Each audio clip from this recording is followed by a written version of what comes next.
Perfeitamente. Ô Douglas, faz o seguinte aqui, vamos dar uma dica pro pessoal aqui, uma consultoria grátis. Pega o seguinte, o que você tem de faturamento? O que eu tenho de faturamento? Eu tenho, sei lá, 100 mil reais. O que eu tenho de... Vamos falar aqui de macho, tá? Vamos falar do macho, da recria engorda pasto, porque ele contempla uma parte mais que é a reposição. Se você está falando de cria, você só não vai ter essa parte, as outras são todas iguais. Mas o que você tem? Você tem faturamento bruto, né, que a gente chama de receita bruta, depois você tem você tem que tirar imposto, mas aí já vamos partir já que a gente já está descontando o fundo rural. Você tem, vamos falar 100 mil de faturamento. Desse 100 mil de faturamento, você tem, sei lá, a reposição, depois você tem custo variável, custo variável, o que é? Tudo que você precisa para produzir arroba. Aí depois você tem custos fixos, tá? Que é custo operacional. O que é isso? Custo fixo, despesas fixas. É aquilo que você precisa de estrutura para poder dar suporte para produzir arrobas. O que é isso? É escritório, internet, essas coisas que não estão diretamente relacionadas a isso. Hoje, Douglas, se você está produzindo, por exemplo, quanto maior sua receita, menos isso vai representar. Hoje, se a gente for pegar esse custo, por exemplo, o operacional, né, o custo fixo e o custo variável, ele te come aí coisa quase que 50% da sua receita. Tá? Então, depois, tem que comprar bem, tem que comprar bem. Lógico que tem. Mas o seguinte, controla custo, tá? Porque essa é uma variável que está na sua mão.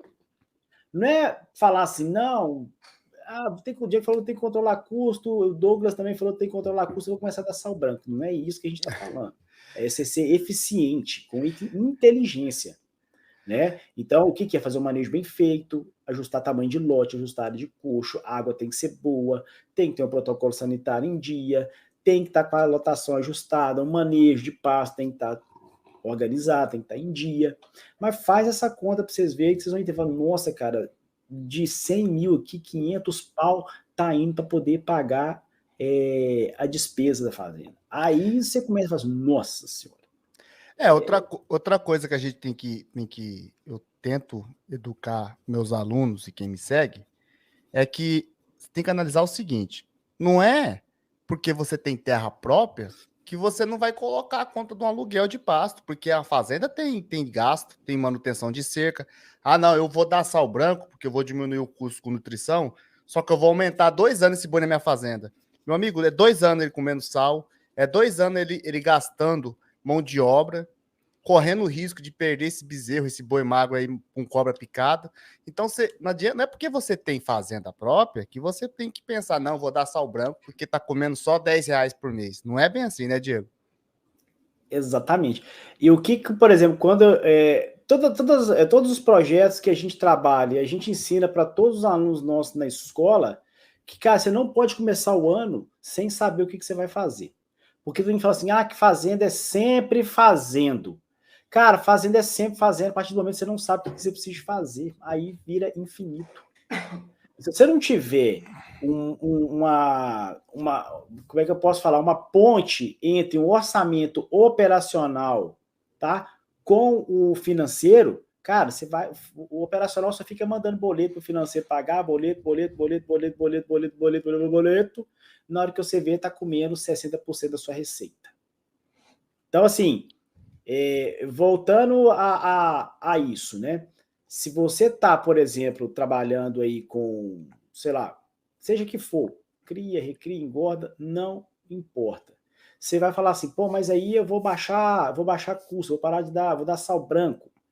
Você vai aumentar, você vai reduzir sua taxa de abate. E aí o que você está fazendo? Você está aumentando o seu custo de estoque. Por quê? Está parada a sua mercadoria, você tem que bancar ela.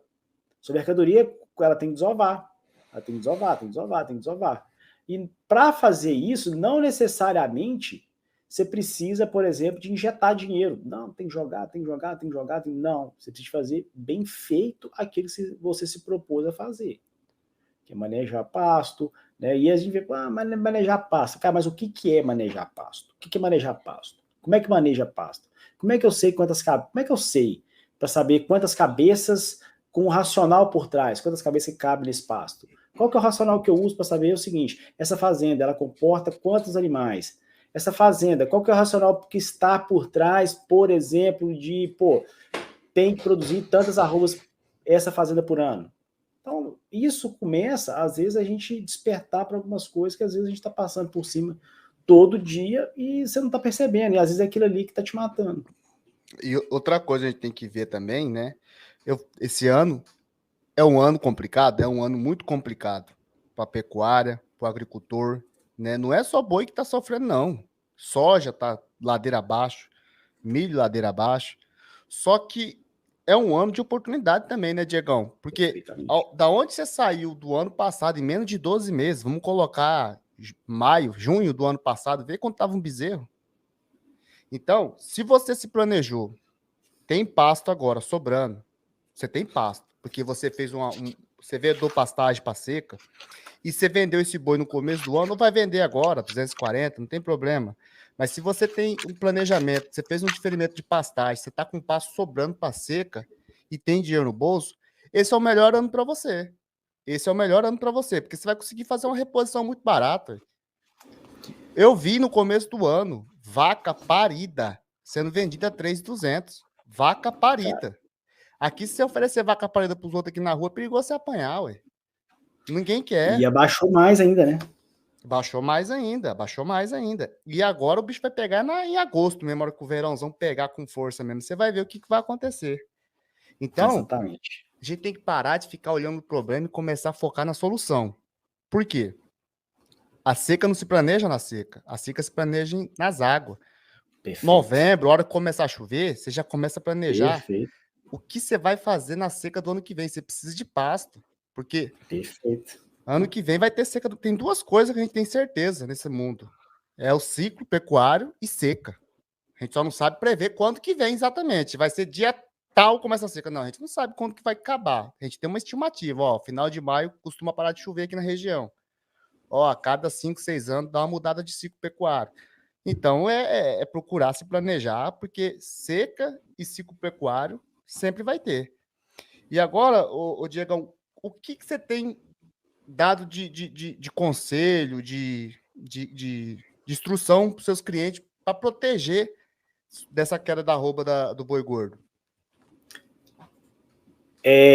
Douglas, não tem como, em momentos de crise, você não parar e olhar para o seu negócio. Vamos pegar, por exemplo, vamos pegar o exemplo da maior cervejaria aí do mundo hoje, que é a Ambev. A Ambev só cresceu em momentos de crise.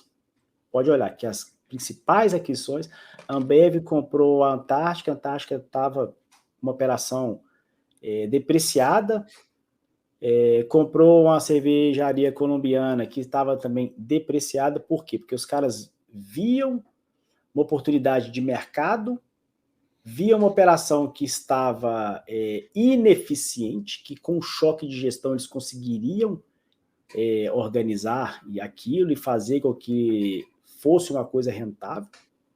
Então, é a mesma coisa. Eu vou só vou criar um contexto aqui para a gente poder responder essa pergunta que você está me falando. Hoje, nós temos alguns perfis de fazenda no momento de crise. Uma delas são aqueles que têm a fazenda como uma atividade secundária e que estão despejando dinheiro na fazenda para fazer reposição de gado com preço barato do jeito que está. Estão crescendo o quê? Estoque. Estão focando lá, eles estão esquecendo a DRE, estão esquecendo o caixa, eles estão focando aonde? No patrimônio. Esse, para mim, não tem, né? Não é que ele não tem importância, mas ele não tem tanta relevância como tem o cara que está fazendo a mesma coisa do que ele e que vive só de pecuária, que é a principal fonte de renda dele é pecuária. O que esse cara fez de diferente? Reserva de caixa. São pouquíssimas fazendas que estão assim hoje. Agora a gente tem aquelas fazendas que falam assim, nossa, cara, olha o preço que está o bezerro, olha o preço que está a vaca. Putz, mas eu não tenho dinheiro para comprar. Não tem dinheiro, não tem espaço. Olha a barra de oportunidade. E realmente, de fato, nós estamos com uma oportunidade muito boa para poder crescer estoque, para poder crescer rebanho. E qual que é o conselho que eu tenho dado para essas pessoas que estão descapitalizadas, principalmente? Hoje eu até dei uma consultoria para uma pessoa, bati um papo aqui online, sobre isso. Falou, cara, a arroba tá caindo, meu caixa tá negativo, já estão 6 meses do ano, a fazenda é minha única fonte de renda. Então, o que é a estratégia? Primeiro, cara, elimina tudo que é passivo dentro da fazenda. O que é passivo? Passivo é aquele que tira dinheiro do seu bolso. Uma vaca vazia, vaca com problema, a nutrição mal feita. Então você tem que eliminar, não é a nutrição, você tem que melhorar o processo, tem que eliminar o problema, que é um passivo. Mas, por incrível que pareça, a nutrição hoje é um passivo em muitas fazendas. Sim. É o dinheiro que você coloca no coxo e o negócio não volta para o bolso. Né? Mas o conselho, o que é? Cara, você tem que estruturar um plano. Você tem que sentar a bunda na cadeira e chamar o vaqueiro e falar assim, ô fulano, vem cá, quantos bois que nós temos para vender? Quantos bezerros que nós temos para vender? Quantas vacas que nós temos para vender? Ah, eu tenho... Não, esquece de acertar no olho do mosquito. O feito é melhor do que o perfeito. É melhor a gente ter um número ruim do que a gente não ter nada. Verdade. Ok. Eu preciso... Então tá, eu tenho aqui tantos animais, vezes o preço da arroba, vezes o peso, vezes o número de animais. Opa, então eu tenho minha receita. O que eu tenho aí de custo agora para os próximos meses? Cara, eu tenho que comprar sal, tenho que comprar vermífugo, eu tenho que pagar funcionário, tenho que pagar diesel, então tá. Lista isso. Ah, eu não sei tudo, aparece uma coisa, aparece outra. Foca nos principais. Nutrição, mão de obra, manutenção da fazenda, pega isso. Cara, o que cada negócio desse representa do seu faturamento? Aquilo que a gente falou no início. Vai faturar 1.000, o que é, quantos por cento que cada negócio desse está comendo da minha receita? E aí você vai começar o quê? A baixar, ver aonde você pode baixar custo. Não adianta você cortar, por exemplo, Douglas, o seu celular que custa R$70 por mês, entendeu? E você gasta $500 mil com nutrição por ano. Tá? É igual, por exemplo, o que a gente está fazendo? Nós estamos priorizando a nutrição, nós estamos priorizando o manejo das categorias que vão gerar receita. Só que para eu poder saber isso, eu preciso sentar com o vaqueiro, que é isso que eu acabei de falar para você agora. Então, como a nutrição ela tem um peso muito grande, nós estamos fazendo isso.